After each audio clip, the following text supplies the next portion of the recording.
বিসমিল্লাহির রহমানির রহিম। সম্মানিত ভাই বোনেরা, আজকে যে বিষয় নিয়ে আলোচনা করব সূরা আল ইমরানের 23 নম্বর আয়াত। আল্লাহর কিতাব অনুযায়ী বিচার না করা তার ভয়াবহ পরিণতি। আল্লাহ সুবহানাহু ওয়া তাআলা পবিত্র কোরআনের সূরা আল ইমরানের 23 নম্বর আয়াতে বলেন, আলাম তারা ইলাল্লাযীনা উতু নাসীবাম মিনাল কিতাবি ইউদআউনা ইলা কিতাবিল্লাহি লিয়াহকুমা বাইনাহুম থুম্মা ইয়াতাওয়াল্লা ফারিকুম মিনহুম ওয়া হুম মুরিদুন। তুমি কি তাদের প্রতি লক্ষ্য করনি যাদেরকে কিতাবের একটি অংশ দেওয়া হয়েছিল? তাদেরকে আল্লাহর কিতাবের দিকে আহ্বান করা হয় যাতে তা তাদের মধ্যে ফয়সালা করে দেয়। এরপর তাদের একটি দল মুখ ফিরিয়ে নেয়, অথচ তারা উপেক্ষাকারী। আয়াতের পটভূমি: এই আয়াতটি ইহুদিদের সম্পর্কে নাজিল করা হয়েছিল।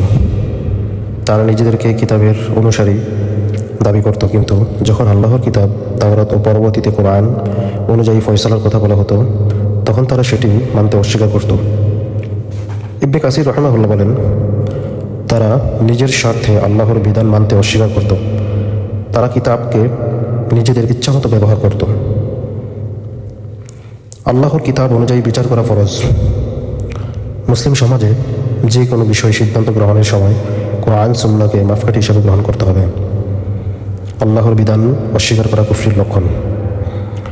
তিরমিজির বর্ণনা, রাসূল সাল্লাল্লাহু আলাইহি ওয়াসাল্লাম বলেন, তোমরা অবশ্যই নেকিকে আদেশ করবে এবং মন্দ থেকে নিষেধ করবে। না করলে আল্লাহ তোমাদের উপর এমন শাস্তি পাঠাবেন যার ফলে তোমরা দোয়া করবে কিন্তু কবুল হবে না।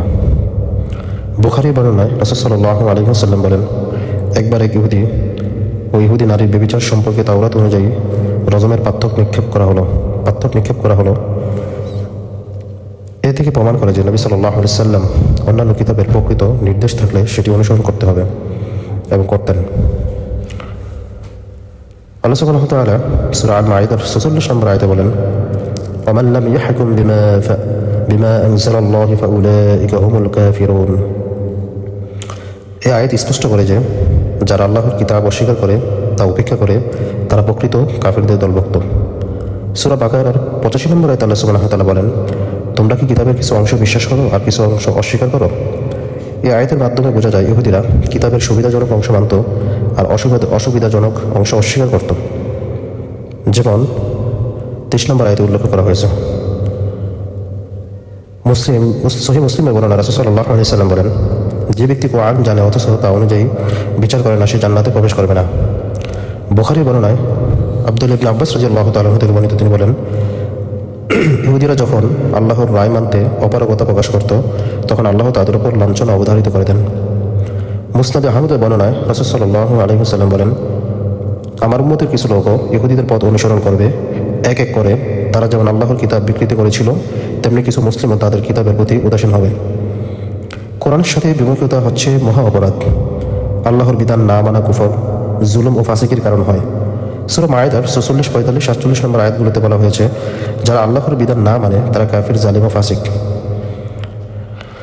আল্লাহ সুবহানাহু ওয়া তাআলা আমাদেরকে এই জিনিসগুলো থেকে শিক্ষা নেওয়ার যোগ্যতা দান করুন।